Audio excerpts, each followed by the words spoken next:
चलिए शुरू करते हैं आज का टॉपिक। जैसा कि आप सबको पता था कि हम लोगों ने पहला चैप्टर इंट्रोडक्शन कंप्लीट कर लिया था और उसके बाद लास्ट में जाते जाते हम लोगों ने कुछ बातें डिस्कस की थी कि जो इस चैप्टर में क्या क्या पढ़ना है हम लोग को। उन्हीं सभी बातों में से आज जो इस चैप्टर में हम लोग को टॉपिक कवर करना है, उसमें पहले तो हमको बल और उनके यूनिट्स के बारे में पढ़ना है कि बल क्या होता है, बल को कैसे परिभाषित किया जा सकता है।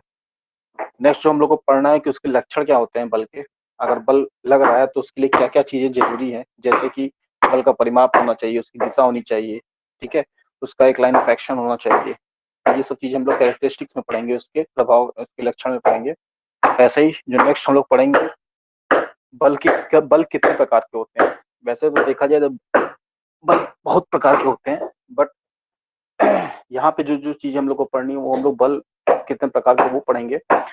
चौथा जो हम लोग पढ़ेंगे, fourth one, effects effects of force, प्रभाव क्या पड़ता है अगर कहीं किसी भी वस्तु पे बल लगता है। या तो आंतरिक बल लगता है, आंतरिक बल लगने के कारण वस्तु में दो प्रकार के प्रभाव दिखते हैं। एक तो बाह्य प्रभाव दिखता है कि उसके उसके अंदर कुछ डिफॉर्मेशन होने लगती है, ठीक है, या वो अगर स्थिर अवस्था में है तो वो मूव करना स्टार्ट कर देता है, ये इसका बाहरी प्रभाव दिखता है। कुछ उसके आंतरिक प्रभाव भी दिखते हैं जिसके कारण बल में डिफॉर्मेशन स्टार्ट हो जाती है, ठीक है। बल के लगने से कारण वस्तु में या पिंड में डिफॉर्मेशन या विकृति उत्पन्न होना स्टार्ट हो जाती है, ये इसके इंटरनल इफेक्ट के कारण होता है। उसके बाद जो हमको देखना है, फिफ्थ वन, ये सबसे इंपॉर्टेंट है क्योंकि इसके अंदर बल निकाय पढ़ना है हम लोग को। कितने प्रकार के सिस्टम ऑफ फोर्सेस होते हैं, कौन से फोर्स को समतल करते हैं, कौन से कोप्लेनर सिस्टम फोर्स होते हैं, ठीक है, कौन से कोलिनियर होते हैं, ये सब चीजें हम लोग इसमें पढ़ेंगे। और ये आपको आपके offline exam point of view से इंपॉर्टेंट है क्योंकि इस टॉपिक से कम नहीं तो 3 से 4 डेफिनेशंस या ब्रीफ नोट्स लिखने के लिए आते हैं, संक्षिप्त में लिखने के लिए आएगा इस चैप्टर में से, ठीक है। उसके बाद ये इंपॉर्टेंट है, देखिए जो जो इंपॉर्टेंट है सब पे किए हुए हैं जो आप लोग के लिए इंपॉर्टेंट है, ठीक है। उसके बाद आता है principal of transmissibility of forces, ठीक है। ये एक थ्योरम है, इस थ्योरम को भी हम लोग को स्टेटमेंट पढ़ के और इसके बारे में समझना पड़ेगा कि क्या बोला गया है इसमें। नेक्स्ट जो हम लोग को पढ़ना है आज के टॉपिक में, लास्ट टॉपिक जो होगा इस चैप्टर का नहीं, आज के सेशन का लास्ट टॉपिक होगा, वो होगा principal of superposition of force. ये भी एक प्रकार का इम्पोर्टेंट टॉपिक होगा। धीमे धीमे हम लोग स्टार्ट करेंगे। पहले तो हम लोग देखेंगे कि फोर्स होता क्या है और फोर्स को परिभाषित करने के लिए न्यूटन साहब ने फोर्स का सबसे बेहतरीन एग्जाम्पल, फोर्स का जो डेफिनेशन है वो सबसे बेहतरीन सेट किया है।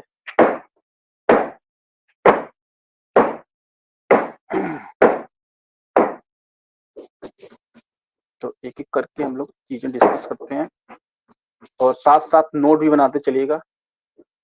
हिंदी इंग्लिश देखते हैं, दोनों हो जाता है, दोनों में भेज देते हैं या बोल देते हैं, शॉर्ट बनाएंगे। एक कॉपी पेन लेके बैठा रहा कि कौन कौन सा टॉपिक पढ़ना है, उसके बाद बाई चांस आप अगर नोट्स नहीं बना पा रहे हैं तो कम से कम ये तो पता रहे कि किस टॉपिक पे हमको ज्यादा कंसंट्रेट करना है।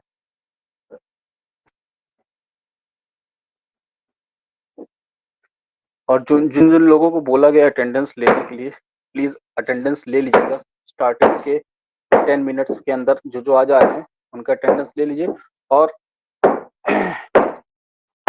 ईमानदारी दिखाइएगा। ये नहीं कि दोस्त यारों का ले लिए और जो नहीं आ रहा उनका भी ले लिए, ठीक है। ईमानदारी दिखाइएगा क्योंकि मेरे पास रिकॉर्ड रहेगा कितने बच्चे कितने ड्यूरेशन के लिए प्रेजेंट हुए हैं, वो सब हमको दिखता रहेगा। तो उसमें अगर दिक्कत होगी तो फिर आप लोग को प्रॉब्लम हो जाएगी उसमें, जो भी कुछ भी करेगा, ठीक है। तो आगे पहले देखते हैं कि फोर्स, बल का पहला जो टॉपिक हम लोग को लेना है बल। और बल को न्यूटन साहब ने अपने पहले न्यूटन लॉ ऑफ मोशन में बताया है, लिखना चाहे तो लिख लीजिए कि कोई भी ऐसी क्रिया जो किसी स्थिर कोई भी ऐसी क्रिया जो किसी स्थिर या समान गति से चलती हुई वस्तु की स्थिति में, हिंदी वाले पहले लिख लें फिर इंग्लिश में लिखाते हैं। कोई भी ऐसी क्रिया जो किसी स्थिर या समान गति से चलती हुई वस्तु की स्थिति में परिवर्तन करे या परिवर्तन का प्रयास करे, बल कहलाती है।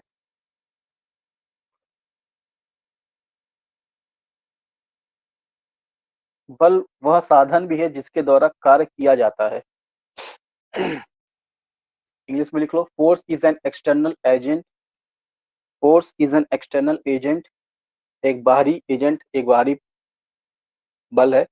Force is an external agent which changes or tends to change the state, which changes or tends to changes the state of rest or of uniform motion of a body, which tends to change the state of rest or of uniform motion of a body in a straight line। ठीक है, तो Newton साहब ने अपने पहले law of force में बताया है कि कोई भी बॉडी तब तक मूव नहीं करेगी जब तक उसके ऊपर कोई आंतरिक बल कार्य ना करे। ठीक है, ये संक्षिप्त में बोला जाता है। तो बल की परिभाषा बता दी गई क्या होती है, तो उसके बाद इसकी यूनिट के बारे में आते हैं।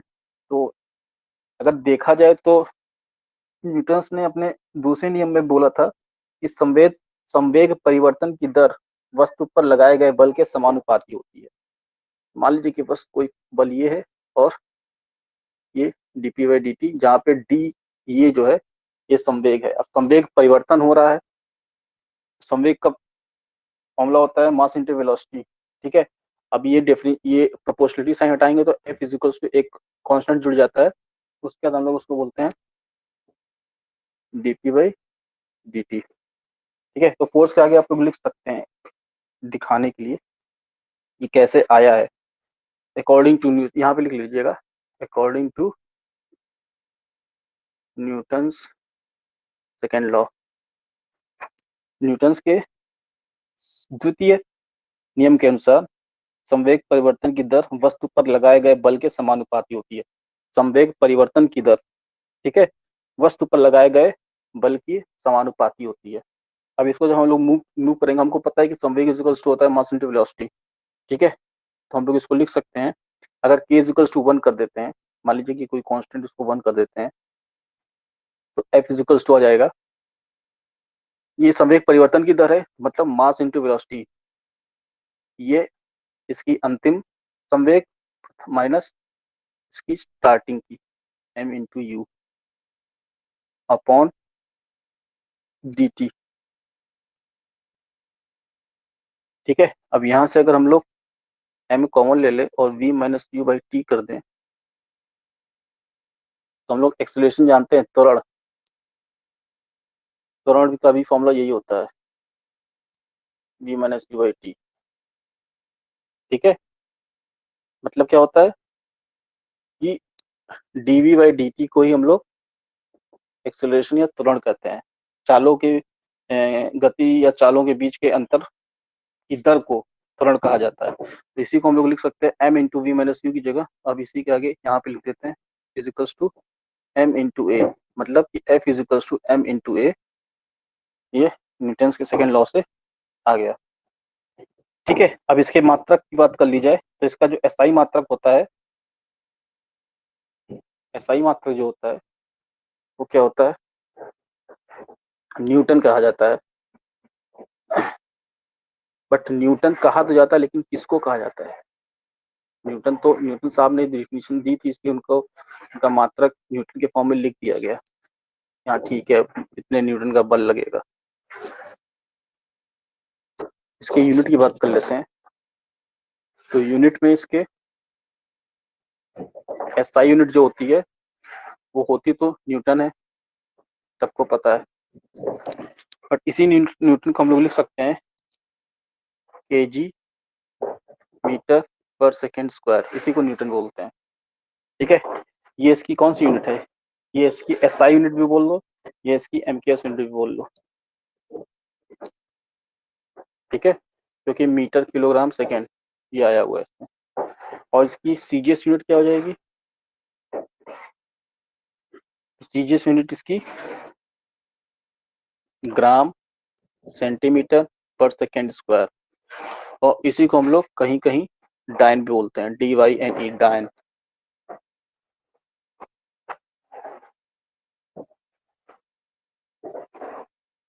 ठीक है, अच्छा, एसआई यूनिट में किलोग्राम मीटर पर सेकंड बोलते हैं, और एक अगर एमकेएस यूनिट में अलग से पूछा जाए तो एमकेएस में इसको ये भी बोलते हैं केजीएफ। केजीएफ मूवी वाला केजीएफ नहीं है, केजीएफ मूवी नहीं थी, ठीक है, यहाँ पे केजीएफ अलग है। अभी बताते हैं केजीएफ क्या है। इसको केजीएफ भी बोलते हैं या केजी, किलोग्राम वेट या किलोग्राम फोर्स, ठीक है। इस प्रकार एमकेएस यूनिट में भी लिखा सकता है। तब हमको इन लोगों के बीच का रिलेशन पता करना है कि एक केजीएफ में कितना न्यूटन होता है, मतलब कि एमकेएस और एसआई में क्या रिलेशन है। तो ये धीमे धीमे आप लोग लिखते चलिएगा, तेज पढ़ कर रहे हैं लेकिन रिकॉर्डिंग में आप लोग देख सकते हो, वो हो जाएगा। और हाँ, जब भी कोई, आपको टाइम टेबल पता है ना कि मंडे, वेडनेसडे और फ्राइडे अपनी 3 से 4 क्लास रहती है। तो कोई भी टीचर सेट करे टाइम टेबल तो उनको पहले रिमाइंड करा दो कि भाई देखो जेरी सर अपना सेट कर चुके हैं क्लास, और तब भी कोई नहीं मानता है फिर बताओ हमको फोन करके, हम बात करते हैं उनसे। जैसे संजय सन में भी आप आपको लेने वाले थे फिर इसकी, लेकिन पता चला तो फिर उनसे बात की गई कि मेरी क्लास कम से कम ना डिस्टर्ब करे ना। अब उन लोग को लेना है नहीं लेना है के कारण मेरी क्लास नहीं डिस्टर्ब होती। ठीक है, तो पहले एमकेएस और सीजीएस में, एमकेएस और एसआई में हम लोग रिलेशन बात करते हैं। तो ये रिलेशन आपके लिए इंपॉर्टेंट हो जाता है कि 1 kg of physicals to 9.81 newton होता है। ये नोट्स में अपने थोड़ा थोड़ा करके चलते रहिएगा।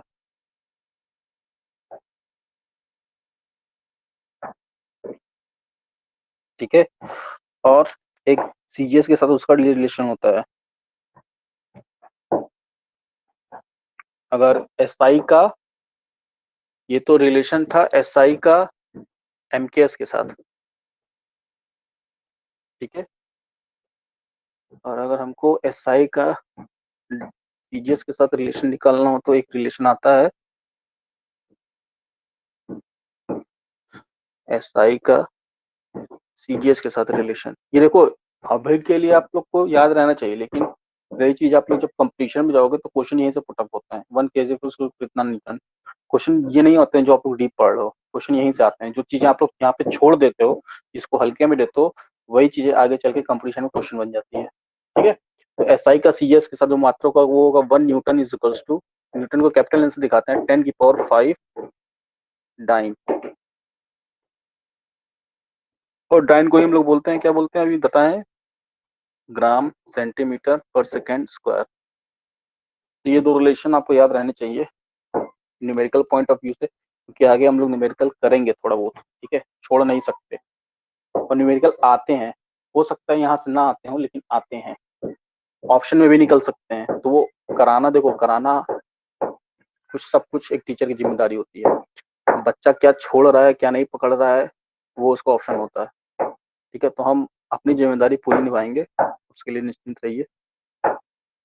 आपको अपनी जिम्मेदारी निभानी है, क्लासेस रेगुलर अटेंड करनी है, नोट्स प्रिपेयर करने हैं, और थर्ड सेमेस्टर छोड़ना नहीं है उसका रिवीजन, कि छोड़ के बैठे हैं सिर्फ मैकेनिक्स पढ़ना है, पता चला ना इधर के रहे ना उधर के रहे। ठीक है, तो उसके लिए भी टाइम निकालना पड़ेगा। इस पे मैं तो ये कहूंगा कि क्लासेस करो, आप नोट्स यहीं पे प्रिपेयर कर लो, अलग से बैठ के नोट्स बनाने की जरूरत ना पड़े। ठीक है, ये कर किया जा सकता है। नेक्स्ट हम लोग को पढ़ना था इसके लक्षण के बारे में। बलों के लक्षण क्या है, कैरेक्टरिस्टिक्स, हिंदी वाले लिख लेना है लक्षण, कैरेक्टरिस्टिक्स ऑफ फोर्स। किसी भी बल को के लक्षण दिखाने के लिए उसमें 4 चीजें होनी चाहिए। किसी भी बल के प्रदर्शन करने के लिए, कोई भी बल, मान लीजिए कोई बॉडी है मेरे पास और किसी सरफेस पर रखी हुई है, अब हम कैसे दिखाएंगे कि इस बॉडी में फोर्स लग रहा है। तो किसी भी फोर्स को या किसी भी बल को प्रदर्शित करने के लिए निम्न 4 चीजों की जरूरत होती है। पहला क्या होता है उसका, परिमाप, जिसे मैग्नीट्यूड बोलते हैं आप लोग इंग्लिश वाले। दूसरा होता है उसकी दिशा, बल की दिशा, किस दिशा में बल लगेगा, तो डायरेक्शन ऑफ फोर्स। ठीक है, तीसरा होता है बल की क्रिया बिंदु, तो बल की क्रिया बिंदु मतलब बल किस पॉइंट पे लगेगा। ठीक है, ऐसे तो नहीं उठा के कहीं भी लगा सकते हैं, किसी पॉइंट पे लगाना पड़ता है, तो उसकी क्रिया बिंदु। ठीक है, और चौथा जो होता है बल की क्रिया लेखा, तो बल की क्रिया रेखा, मतलब हम यहाँ लिख देते हैं क्रिया रेखा। मतलब line of action, line of action. मान लीजिए कि मेरे पास एक ही बल था और मैंने इस पॉइंट पे बल लगाया, ठीक है, इस पॉइंट पे,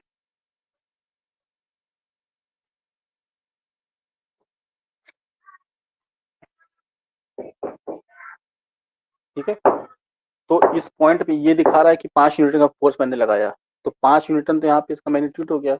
ये इसकी दिशा दिखा रहा है कि किस दिशा में लगाए हैं। अब किस दिशा में लगाए हैं, 30 डिग्री एंगल पे लगा दिए मान लीजिए, तो 30 डिग्री एंगल पे, या अगर दिशा देखना चाहें तो नॉर्थ साउथ वेस्ट ईस्ट होता है, मैंने नॉर्थ ईस्ट डायरेक्शन में बल लगाया है, ठीक है। इस बिंदु पे लगा है, इस बिंदु पे लगा है, और इस बिंदु से जाती हुई जो भी रेखा होती है, रेखीय रेखा, उसी उसी को इसका क्रिया रेखा बोला जाता है। मतलब अभी आगे हम लोग पढ़ेंगे कि बलों की स्थानांतरण तो नियम बताया गया है, principle of transmittivity of forces, कि इस लाइन ऑफ एक्शन में जितने भी फोर्सेस लगेंगे इस लाइन ऑफ एक्शन के अंदर, या इस पॉइंट पे, या तो इस पॉइंट पे, या तो इस पॉइंट पे, इन सब का इफेक्ट एक ही होगा जो इस बल का होगा, ठीक है। ये उसमें स्थानांतरित वाले उसमें दिया हुआ है, ठीक है। तो यही चीज है कि इस जिस पॉइंट पे लग रहा है ये बल की क्रिया बिंदु है, इस क्रिया बिंदु से गुजरती हुई जो रेखीय गति होती है, ये जो रेखीय लाइन होती है, उसे भी उसका क्रिया रेखा या लाइन ऑफ एक्शन बोला जाता है। तो बलों के रक्षण में हम लोग को 4 चीजों का ध्यान देना चाहिए कि उसके परिमाप कितना है, मतलब कितने न्यूटन का बल लग रहा है, 100 न्यूटन, 200 न्यूटन, कितना, डायरेक्शन क्या है, किस डायरेक्शन में लग रहा है, ठीक है, नॉर्थ ईस्ट, जितो भी डायरेक्शन है उस किस डायरेक्शन में लग रहा है, उसकी क्रिया बिंदु कहाँ है, और क्रिया बिंदु से गुजरती हुई रेखा को ही हम लोग लाइन ऑफ एक्शन या बल की क्रिया रेखा कहते हैं, ठीक है। तीसरा हम लोग को क्या पढ़ना था, तीसरा पढ़ना था इसके प्रभाव, कि बल लगने पर कौन कौन से प्रभाव पड़ते हैं।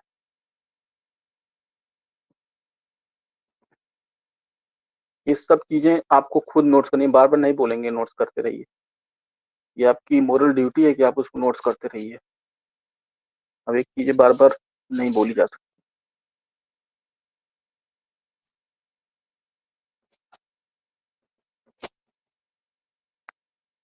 तीसरा हम लोग को देखना है इसके प्रभाव, मतलब इफेक्ट। इसके 2 इफेक्ट पड़ेंगे, पहले बताया गया है कि इसके 2 इफेक्ट पड़ेंगे, एक एक्सटर्नल इफेक्ट पड़ेगा और एक इंटरनल इफेक्ट पड़ेगा। एक्सटर्नल इफेक्ट क्या पड़ेगा, कि मान लीजिए कोई पिंड स्थिर अवस्था में रखा हुआ था और उस पर हम लोगों ने बल लगाया, तो बल लगाने के कारण वो पिंड या तो मूव करना स्टार्ट कर देगा, या तो गति करेगा या समान गति करेगा, ठीक है। एक होता है चलना, एक होता है समान तरीके से चलना, ठीक है, यूनिफॉर्म मोशन करना, ठीक है।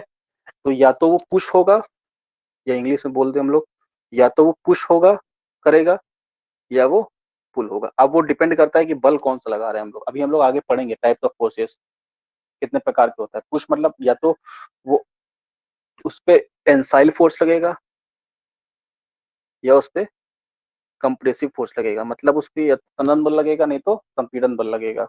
अभी हम लोग पढ़ेंगे कि कितने प्रकार के बल होते हैं, ठीक है। तो ये आपको एक्सटर्नल एक्सटर्नल फोर्स जो होगा, जो इसका एक्सटर्नल इफेक्ट होगा, किसी भी पिंड पे अगर कोई भी बल लगेगा तो उसका एक्सटर्नल इफेक्ट आपको नेकेड आई से दिखेगा, वो मूव करना स्टार्ट हो जाएगा, ठीक है।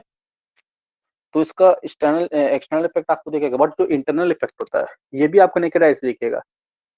मतलब इंटरनल इफेक्ट क्या, मान लीजिए कि किसी कोई बॉडी थी, ऐसे थी, इस पे हम लोग कंप्रेसिव फोर्स लगाए दोनों तरफ से,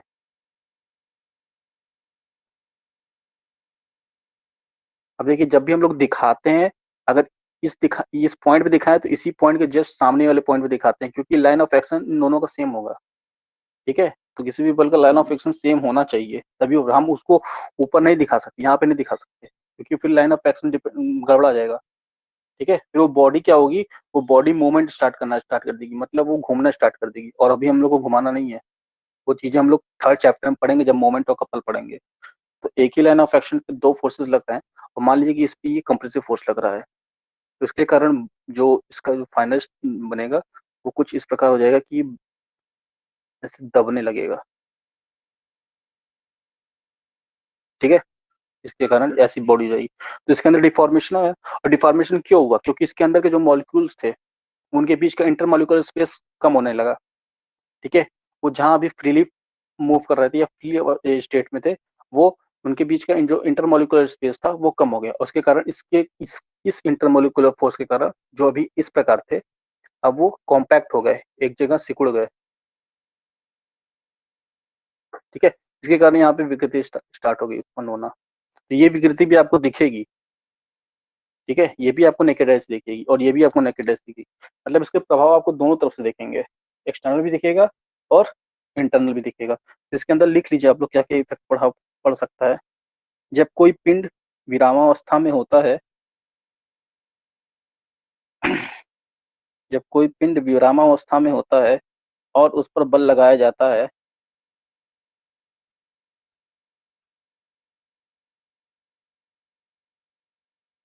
तो बल के कारण पिंड गतिशील हो सकता है।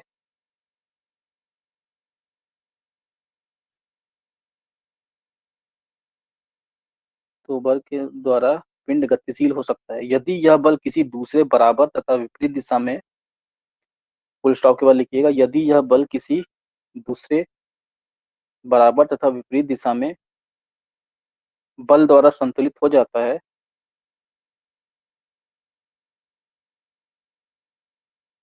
तो पिंड गतिशील नहीं होगा। अब यहाँ पे देखिए, यहाँ पे एक फोर्स लगाए थे बट इसके विपरीत दिशा पे एक और फोर्स लगा दी थी। अब ये गति नहीं करेगा, ठीक है, गति नहीं कर रहा है। गति कब करेगा? जब हम लोग एक फोर्स लगाए और यहाँ पे कोई बल लगाए, इसकी इधर अपोजिट कोई बल नहीं लगाए, अब ये मूव करना स्टार्ट कर देगा इस साइड में, ठीक है। तो यदि यह बल किसी दूसरे बराबर तथा विपरीत दिशा में बल द्वारा संतुलित हो जाता है, तो पिंड गतिशील नहीं होगा, परंतु इस स्थिति में पिंड विकृत हो जाएगा। विकृत मतलब डिफॉर्म होना स्टार्ट हो जाएगा। संतुलित हो जाता है, विपरीत दिशा में बल द्वारा संतुलित हो जाता है। फिर से एक बार देख लो। जब कोई पिंड विरामावस्था में होता है और उस पर बल लगाया जाता है, तो बल के कारण पिंड गतिशील हो सकता है। Full stop. यदि यह बल किसी दूसरे बराबर तथा विपरीत दिशा में बल द्वारा संतुलित हो जाता है, तो पिंड गतिशील नहीं होगा, कॉमा, परंतु इस स्थिति में पिंड विकृत हो जाएगा, अर्थात उसका आकार तथा माप बदलने लगेंगे, ठीक है। आगे चेंज करके लिख सकते हो थोड़ा बहुत। और जब कोई बल संतुलित होकर किसी पिंड को खींचता है, जब कोई बल संतुलित होकर किसी पिंड को खींचता है, तो उस बल को खिंचाव या तनाव बल कहते हैं। इसके विपरीत यदि पिंड दबाया जाता है, तो दबाने वाले बल को संपीड़न या कंप्रेसिव फोर्स कहते हैं। इंग्लिश वाले लिख लो, नहीं तो तुम लोग कहोगे कि इंग्लिश में लिखवा ही नहीं रहे हैं। लिख लो इंग्लिश वाले इफेक्ट्स ऑफ फोर्स, तुम लिखो। When a body is subjected to a force, when a body is subjected to a force, there are two types of effect occurs. There are two types of effect occurs. First one, external effect of a force. ऐसे करके external effect of a force लिखो। उसके अंदर लिखो when a force try to push or pull a body, when a force try to push or pull a body in the direction of applied force, in the direction of applied force, then this called external effect of a force. Due to this effect, the body will try to move in linear motion. Due to this effect, the body is try to move in linear motion. ये linear motion ही करेगी, दिखेगा वो आपको, ये linear motion ही करेगी, घूमने तो नहीं लगेगी। Sometimes, पैराग्राफ चेंज करके, sometimes the force will try to rotate the body, sometimes the force will try to rotate the body about an axis. This effect is called moment. ये हम लोग third chapter में पढ़ेंगे। This effect is known as moment. This moment is either clockwise or anti-clockwise. Second डालना इसी में internal effect. English वाले, English Hindi वालों लिख दिए, हिंदी वालों का हो गया, ठीक है। इंटरनल इफेक्ट के अंदर लिखो when a body is subjected to a force, when a body is subjected to a force, it will try to change the distance between the particles. It will try to change the intermolecular distance. देखो वो सही रहेगा, intermolecular distance between the particles. The resistance to deformation, the resistance to deformation or change of shape exerted by the material body is called internal forces. अब ये deformation हो रहा है, इस डिफॉर्मेशन के कारण एक इंटरनल फोर्स लगेगा जिसे हम लोग अभी आगे पढ़ेंगे, स्ट्रेस नाम देंगे। स्ट्रेस जनरेट हो रहा है। स्ट्रेस क्या है? स्ट्रेस एक तरह का फोर्स ही है, लेकिन वो इंटरनल रेजिस्टिव फोर्स है। वो रेजिस्ट करता है, रोकता है इस डिफॉर्मेशन को होने से। तो इंटरनल इफेक्ट में रेजिस्टेंस फोर्स लगता है। ठीक है, इसी रेजिस्टेंस फोर्स को हम लोग आगे पढ़ेंगे, स्ट्रेस का नाम देंगे। जो विकृति हो रही है वो स्ट्रेन हो रही है। दो चीजें आएंगी इसमें इंटरनल स्ट्रेस में, एक होता है स्ट्रेस, एक होता है स्ट्रेन। ठीक है, स्ट्रेस क्या होता है? एक तरह का फोर्स होता है जो कि डिफॉर्मेशन, जब भी डिफॉर्मेशन होता है उस डिफॉर्मेशन को रेजिस्ट करने के लिए, रोकने के लिए एक आंतरिक बल लगता है, उसी को स्ट्रेस बोलते हैं। तो ये दो चीजें इंपॉर्टेंट, आपको आप बहुत बड़े जो भी टीचर होगा उनसे पूछिएगा कि पहले स्ट्रेस आया कि पहले स्ट्रेन आया। लोग कंफ्यूज हो जाते हैं पहले क्या लगेगा। तो स्ट्रेस तभी लगेगा जब उसके अंदर विकृति आएगी। तो पहले स्ट्रेन आएगा, पहले स्ट्रेन, पहले डिफॉर्मेशन होगा तभी स्ट्रेस जनरेट होगा। ये नहीं कि पहले फोर्स लगाएंगे फिर डिफॉर्मेशन होता, उल्टा नहीं करना है। डिफॉर्मेशन होगा तब स्ट्रेस होगा। एक्चुअली क्या करते हैं लोग, इसको बता देते हैं कि ये फोर्स है, but this is not a force, this is resistive force जो इसका, इस स्ट्रेन का विरोध करता है। ठीक है, तो लोग बता देते हैं कि पहले स्ट्रेस आएगा फिर स्ट्रेन लगेगा। गलत है ये, पहले स्ट्रेन लगेगा। स्ट्रेन मतलब डिफॉर्मेशन जब होगा तभी उस डिफॉर्मेशन का रेजिस्ट करने के लिए स्ट्रेस जनरेट होता है। ठीक है, ये चीजें छोटी छोटी चीजें हैं जो जल्दी मिलेंगी नहीं आपको। तो अगर नोट करते चल रहे हो तो नोट भी करते चलना है सब। कहाँ तक हो गया था? When a body is subjected to, हाँ इंग्लिश वाले देख लो, इंटरनल इफेक्ट ऑफ फोर्स के अंदर, when a body is subject to a force it will try to change the distance between the particles, the resistance to deformation or change of shape exerted by the material of body is called an internal force. ठीक है, ये effect हम लोग पढ़ चुके। अब effect के बाद हम लोग को जो पढ़ना था वो क्या पढ़ना था? विभिन्न प्रकार के बल, टाइप्स ऑफ फोर्सेस। तो हेडिंग डाल लो टाइप्स ऑफ फोर्सेस में।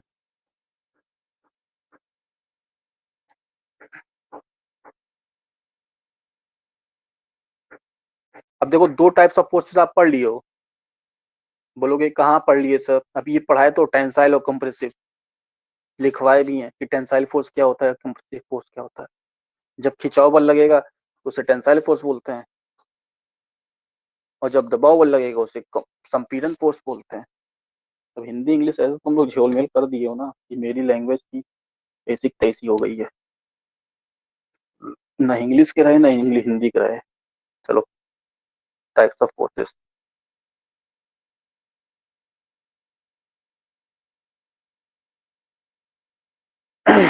तो टाइप्स ऑफ फोर्सेस में कौन कौन से फोर्स होते हैं पहले वो देख लो। पहला तो लिखो, जो पहला होता है पॉइंट और कंसंट्रेटेड। इंग्लिश हिंदी में भी लिख देते हैं, घबराना मत। पॉइंट और कंसंट्रेटेड, कंसंट्रेटेड फोर्स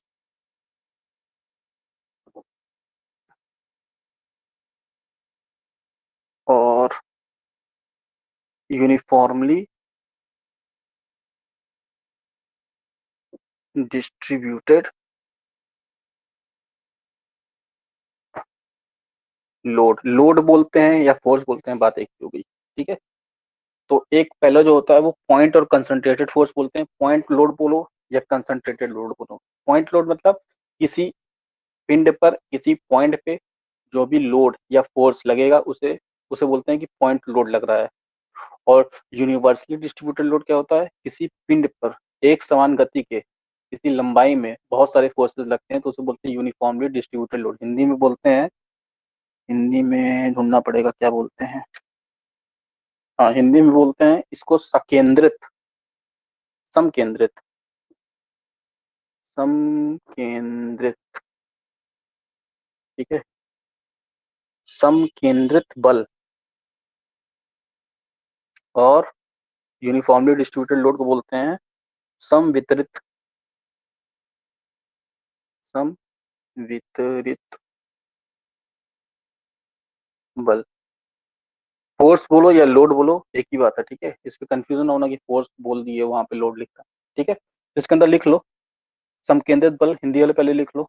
समकेंद्रित बल क्या होता है, सॉरी समकेंद्रित, हाँ, समकेंद्रित और समवितरित। तो समकेंद्रित के अंदर लिखो बिंदु बल एक ही स्थान पर कार्य करता है, बिंदु बल एक ही स्थान पर कार्य करता है।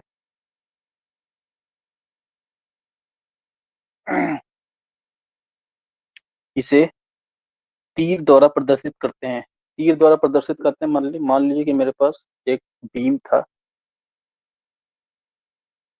तो हम लोग लास्ट में पढ़ेंगे कि बीम कितने प्रकार के होते हैं।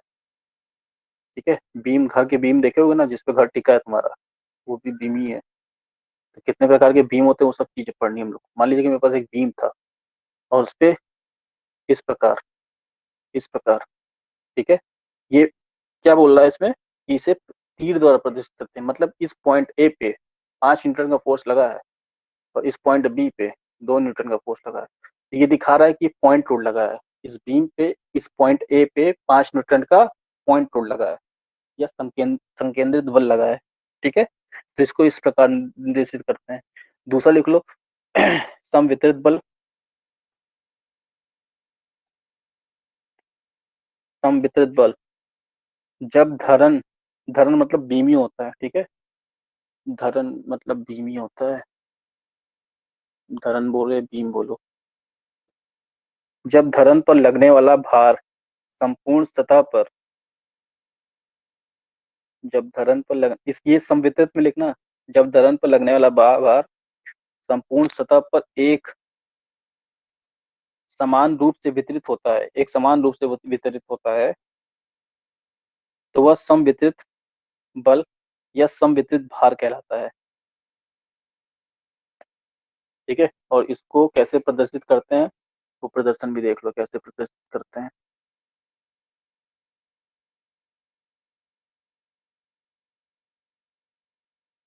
इसको इस प्रकार प्रदर्शित किया जाता है, मतलब इस पूरे पॉइंट ए से लेके पॉइंट बी तक एक समान प्रकार का बल ऐसे दिखाते हैं। W is equals to 8 kilo newton per metre. और अगर इसकी लेंथ, लंबाई मान लीजिए कि कितना है, 4 मीटर ले लो, 4 मीटर है, तो तो इसके कुल बल की जो लंबाई आती है, कुल बल अगर निकालना पड़ता है, कुल बल निकलता है 8 × 4, मतलब ये बल गुड़े 4, 32 मीटर, 32 कुल बल आ रहा है ना, 32 न्यूटन आएगा, किलो न्यूटन। ठीक है, तो ये इतना भार लग रहा है और कितने मीटर पे लग रहा है, 4 मीटर पे लग रहा है। ठीक है, तो ये 32 किलो न्यूटन करके आएगा। इंग्लिश वाले लिख लो, इंग्लिश वाले लिख लो, the force whose point of application,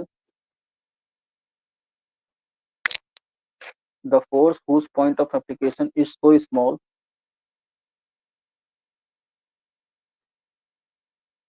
the force whose point of application is so small that it may be considered as a point, that it may be considered as a point is called point or concentrated force or concentrated load।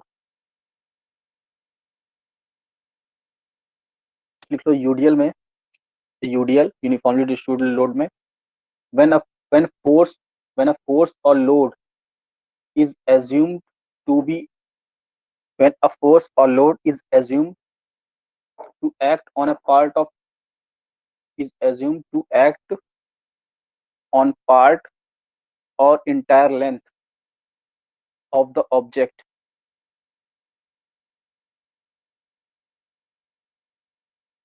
of the object uniformly distributed, comma, then the force or load is called uniformly distributed force.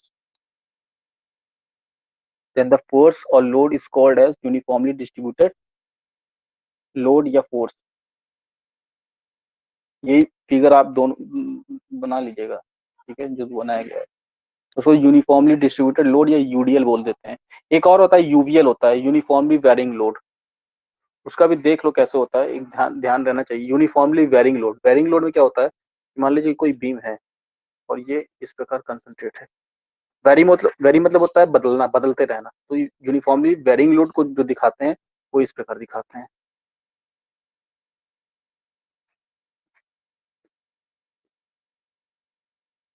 ठीक है, मान लीजिए कि यहाँ पे 2 Newton था, उसके यहाँ 3 न्यूटन हो गया, इस पॉइंट पे 4 न्यूटन हो गया, इस पॉइंट पे 5 न्यूटन हो गया, इस पॉइंट पे 6 न्यूटन हो गया. तो ये वेरी करता जा रहा है, फोर्सेस जो है वो वेरी करते जा रहे हैं, इसलिए इसको बोलते हैं यूवीएल, यूनिफॉर्मली वेरिंग लोड.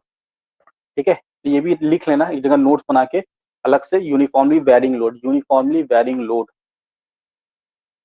और फिगर बना लेना, इसको ऐसे ही प्रदर्शित करते हैं. और ये ट्रायंगल बन रहा है ना, इसका निकालते जैसे इसमें 8x4 किए थे, ठीक है, 8x4 किए, ये ट्रायंगल निकालते हैं, ये होता है ट्रायंगल का formula half base into altitude, उसी से निकलेगा कितना एल्टीट्यूड है कितना बेस है, मुड़न करने के बाद निकलता है इसका कुल बल कितने लग रहे हैं. ठीक है, नेक्स्ट पॉइंट जो मेरा है वो कौन सा है, एक्टिव एंड रिएक्टिव फोर्सेस. क्रिया प्रतिक्रिया बल, नोट करो, क्रिया और प्रतिक्रिया बल. इसी टाइप्स ऑफ फोर्स में दूसरा फोर्स है क्रिया तथा प्रतिक्रिया बल, active and reactive forces. Newton साहब का तीसरा नियम भी आ गया इसी में, every action has equal and opposite reactions. ठीक है, इसी से आया है क्रिया प्रतिक्रिया बल.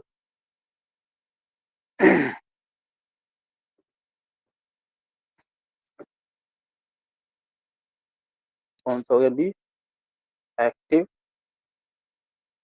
एंड रिएक्टिव फोर्सेस, मतलब क्रिया तथा प्रतिक्रिया बल. अब क्रिया बल क्या है, प्रतिक्रिया बल है क्या है, वो हम लोग एक एग्जाम्पल के थ्रू समझते हैं. पहले समझाते हैं फिर लिखवा देते हैं. मान लीजिए कि कहाँ तक दिख रहा है तुम लोग को, यहाँ तक दिख रहा है, मतलब यहाँ इतने में दिखाया जा सकता है. मान लीजिए मेरे पास एक मेज थी,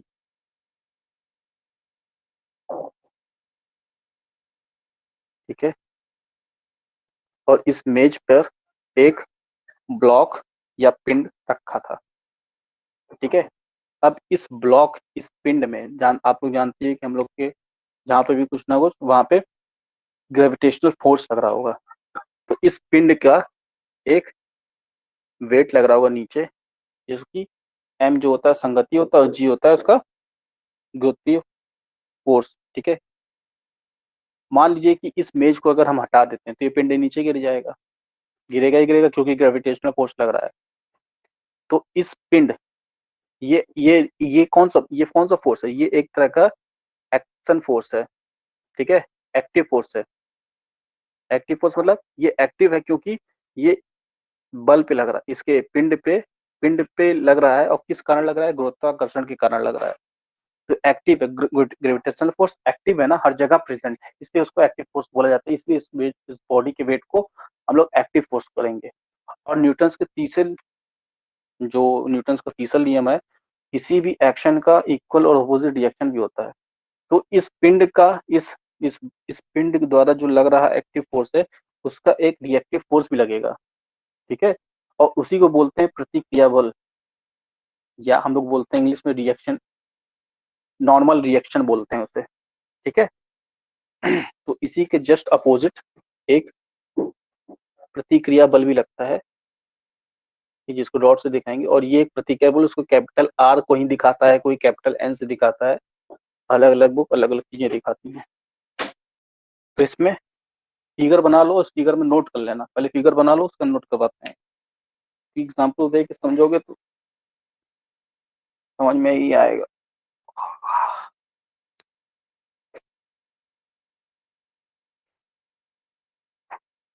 देखो, किसी मेज के क्षैतिज पृष्ठ पर एक लकड़ी का टुकड़ा रखा है या पिंड रखा है। इस टुकड़े पर पृथ्वी के आकर्षण के कारण ऊर्ध्वाधर नीचे की ओर एक बल लगता है जिसका मान mg है। यह m टुकड़े की संगठित तथा g गुरुत्वीय त्वरण है। यदि मेज न होती तो टुकड़ा इस बल के कारण पृथ्वी पर गिरता, परंतु मेज इसे गिरने से रोक रही है, जबकि पृथ्वी के बल या टुकड़े के भार का मान mg ही है। अतः टुकड़ा मेज के पृष्ठ पर mg मान का बल ऊर्ध्वाधर नीचे की ओर लगा रहा है तथा क्रिया बल कहलाता है। ये सब चीजें बोल दी गई हैं, इसलिए जल्दी लिखवा रहे हैं। टुकड़े का यह क्रिया बल मेज के पृष्ठ द्वारा लगाए गए एक अन्य बल द्वारा सहारा जाता है, जिसे प्रतिक्रिया बल कहते हैं, जो टुकड़े पर क्रिया बल के मान के बराबर तथा उसकी विपरीत दिशा में लगता है।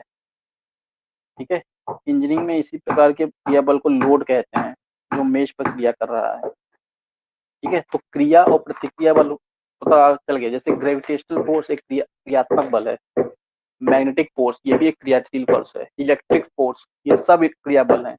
तो इसके कारण जो भी फोर्स जनरेट होगा या जो भी एक्शन दिखेगा उसको इन सभी इफेक्ट के कारण, तो वो सभी एक्टिव फोर्सेस में ही कहलाएंगे। तो इंग्लिश में भी लिख लो, एक्टिव फोर्स, रिएक्टिव फोर्स। देखो, according to Newton's third law, for each action there must be an equal and opposite reaction. When a body is acted upon by a force, there must be equal reaction of this action. The applied force is known as active force and the force in reactive is called reactive force. And the force in reactive is called reactive force. ठीक है, समझने वाले समझ गए।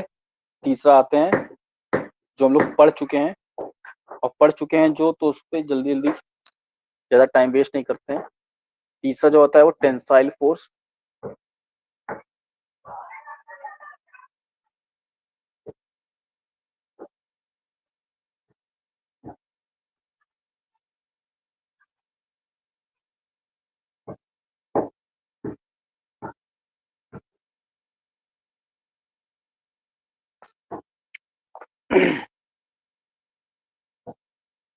Tensile and compressive force.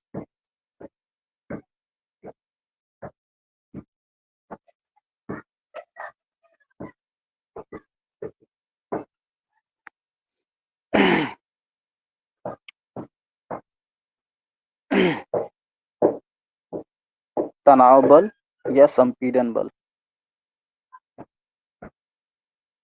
तनाव या संपीड़न बल, नाम से ही पता चल रहा होगा। तनाव मतलब जहां पे भी पिंड पे खिंचाव बल लगेगा वो तनाव बल कहलाएगा, और जिसपे भी संपीड़न दबाव बल लगेगा वो संपीड़न कहलाएगा। इंग्लिश हिंदी दोनों में लिख लीजिए डायरेक्ट फॉर्मूला, इसका डेफिनेशन फिगर बना लीजिएगा।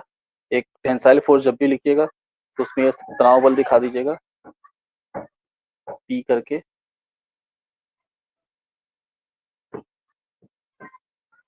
और संपीड़न पे उसी पे कंप्रेसिव फोर्स ई। ये टेंसाइल फोर्स हो गया, ये कंप्रेसिव फोर्स। लिख लीजिए, तनाव बल लिख लीजिए पहले।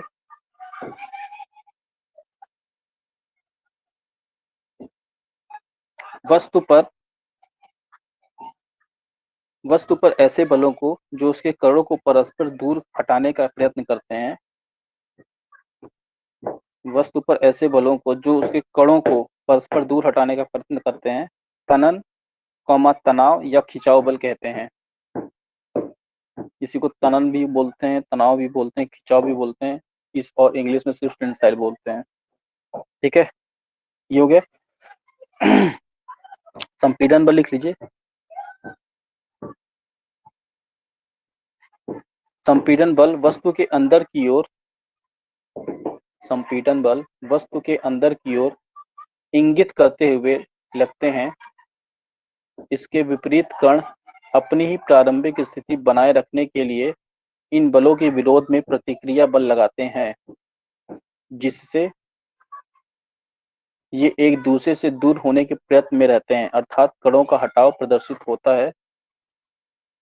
वस्तु कणों की ऐसी स्थिति संपीड़न कहलाती है। ठीक है, इंग्लिश में लिख लो। The forces which tends to increase the distance between the particles of the body are called tensile forces. ठीक है, the forces which have pull nature is called tensile force.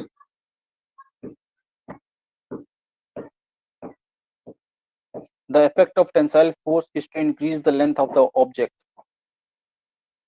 भाई खिंचाव बल लगेगा तो ऑब्जेक्ट की लंबाई बढ़ेगी ही बढ़ेगी। नेक्स्ट उसी में कंप्रेसिव फोर्स लिख लो। The forces which tends to decrease the distance between the particles of the body are called compressive forces. Compressive force have push nature and the effect of compressive force is to decrease the length of the body. और संपीड़न बल force लगेगा तो उसकी वस्तु की लंबाई कम होगी। एक होता है कॉन्टेक्टिंग और नॉन कॉन्टेक्टिंग फोर्स भी होता है।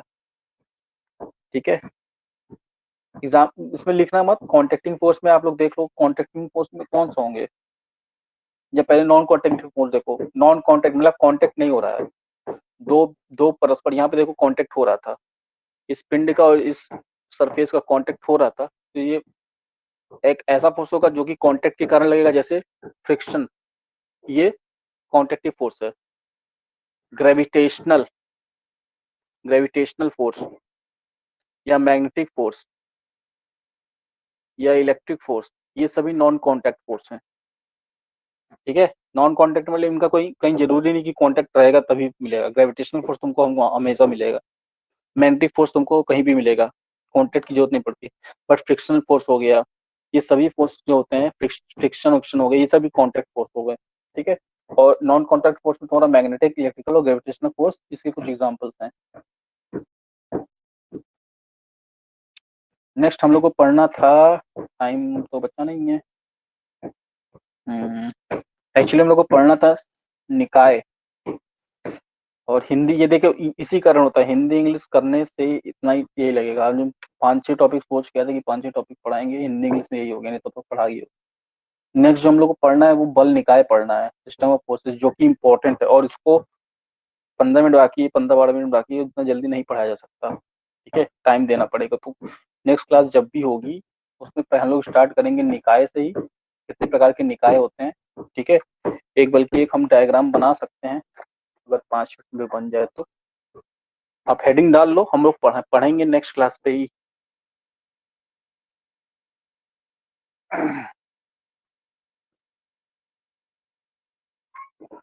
अब अगली क्लास से हम हिंदी इंग्लिश नहीं करेंगे, पढ़ने वाले इंग्लिश के हैं विद्यार्थी कम, हमको पता है। जो है इंग्लिश वाले बता देना ग्रुप में कितने लोग, मेजोरिटी रहेगी फिर लेके कंटिन्यू करेंगे, नहीं तो फिर 1-2 लोग के लिए हम नहीं करने वाले। सिस्टम ऑफ फोर्सेस में बल निकाय, सिस्टम ऑफ फोर्सेस, इसमें अगर हम लोग बनाना चाहें सिस्टम ऑफ फोर्सेस को इस प्रकार करके तो डायग्राम टाइप का बनाया जा सकता है। एक होता है मेरा कोलिनियर,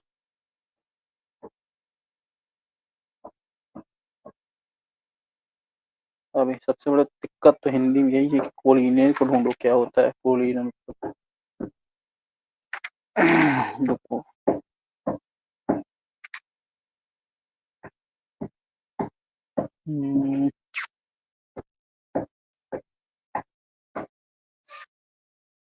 एक केंद्रीय बोल,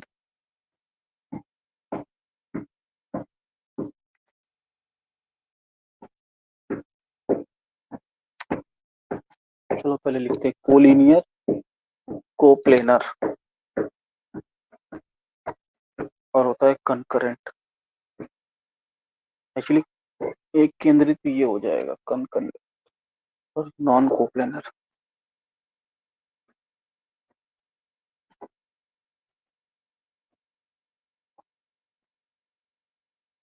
और कोप्लेनर के अंदर 2 चीजें आ जाएंगी, दो क्या तीन आ जाएंगी, कंकरेंट,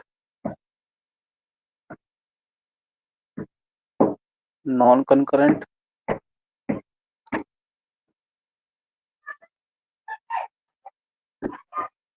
और पैरेलल। और इसके अंदर भी तीन चीजें आएंगी। पहला कौन सा, नॉन कोप्लेनर कंकरेंट, वही चीज रहेगा, concurrent, non current, non concurrent और पैरेलल। ये सब चीजें हम लोग को पढ़नी है। अब हिंदी इसका देखा जाए तो क्या बोलते हैं कि इसको, एक तलीय, इसे बोलते हैं एक तलीय, ठीक है। कंकरेंट को बोलते हैं संगामी, इसे बोलते हैं असंगामी। नॉन कंकरेंट को असंगामी मतलब एक पॉइंट से नहीं निकलते हैं, कंकरेंट मतलब किसी एक बिंदु से निकलते हैं, ठीक है, उसे संगामी बल बोलते हैं। बहुत सारे फोर्सेस अगर किसी एक बिंदु से निकल रहे हैं, जैसे मान लीजिए कोई बिंदु है और यहाँ से बहुत सारे forces F1 F2 F3, direction कैसा भी हो, कितने भी मैग्नीट्यूड का हो, उससे मतलब है किसी एक बिंदु से निकलने वाले सारे जो बल होते हैं उन्हें संगामी बल बोलते हैं, और अगर बिंदु से नहीं निकलते हैं तो उसे असंगामी बल बोलते हैं। को प्लेनर ऐसे ही एक तली मतलब किसी एक तल पे अगर कोई बल लग रहा हो, किसी एक तल पे बहुत सारे बल लग रहे हो तो उसे एक तलीय बल बोलते हैं, ठीक है। ऐसे ही ये समानांतर बल होते हैं। ये सब चीजें पढ़ाएंगे, बस समझा रहे हैं कि कैसे समांतर।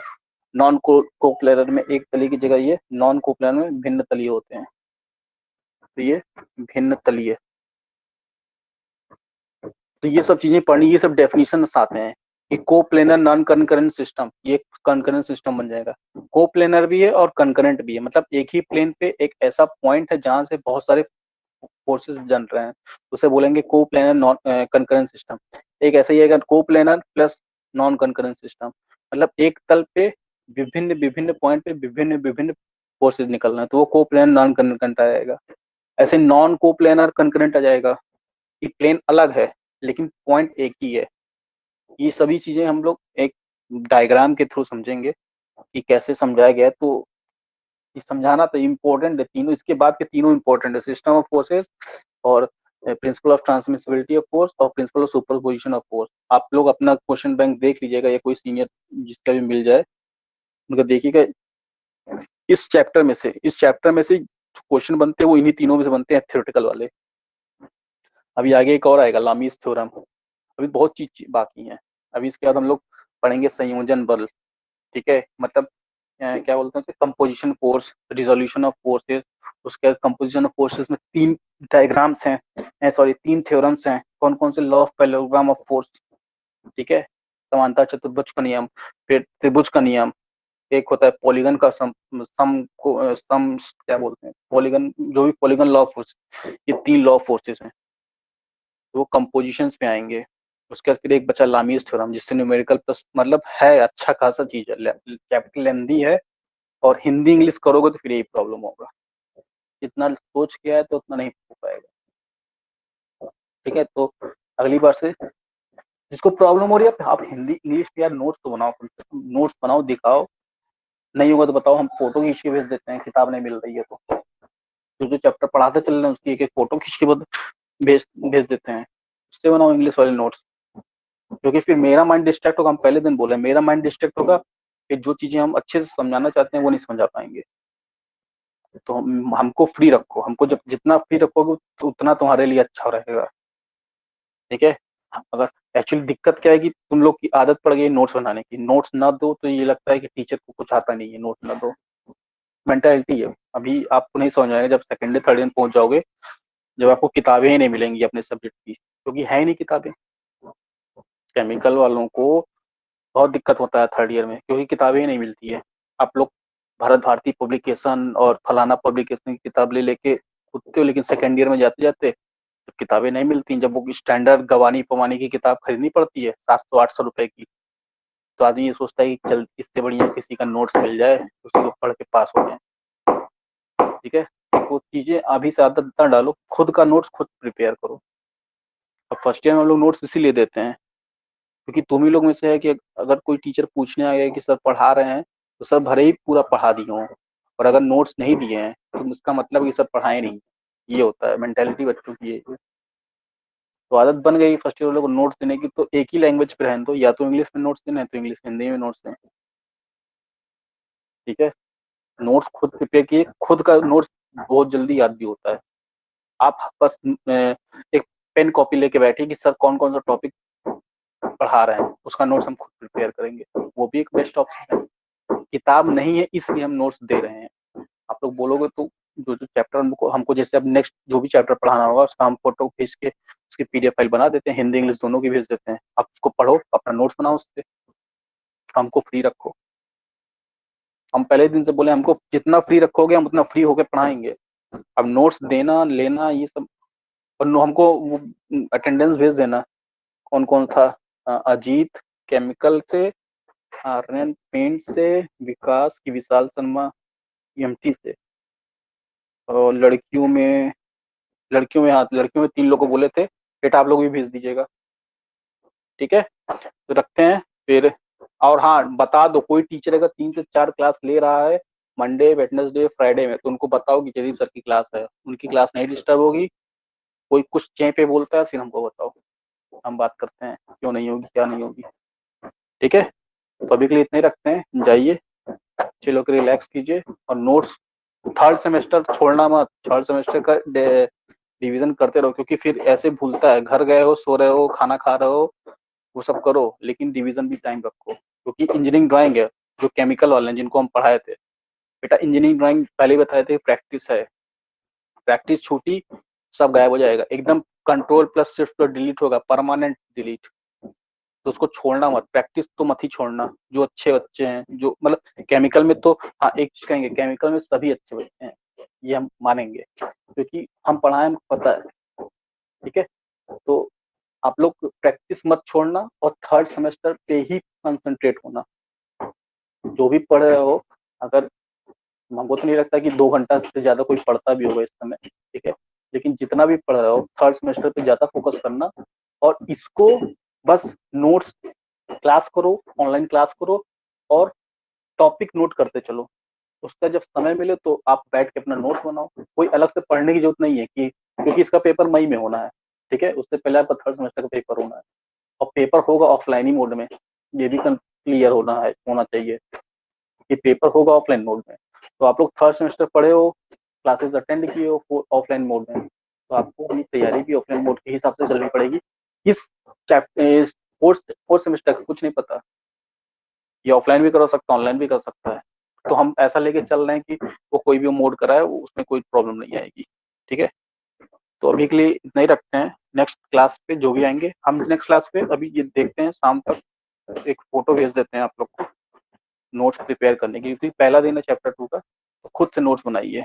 ठीक है, और खुद से नोट्स बनाएंगे तो बेस्ट रहेगा। इंग्लिश वालों की बात करें, हिंदी वालों को तो हम देते रहेंगे नोट्स, उनको प्रॉब्लम नहीं होगी, क्योंकि हिंदी वालों की संख्या ज्यादा है, उनको कुछ इधर उधर किए ना तो सब बौराने लगते हैं। ठीक है, चलिए लीव कीजिए क्लास, और जाइए चाय पियाने नाश्ता कीजिए।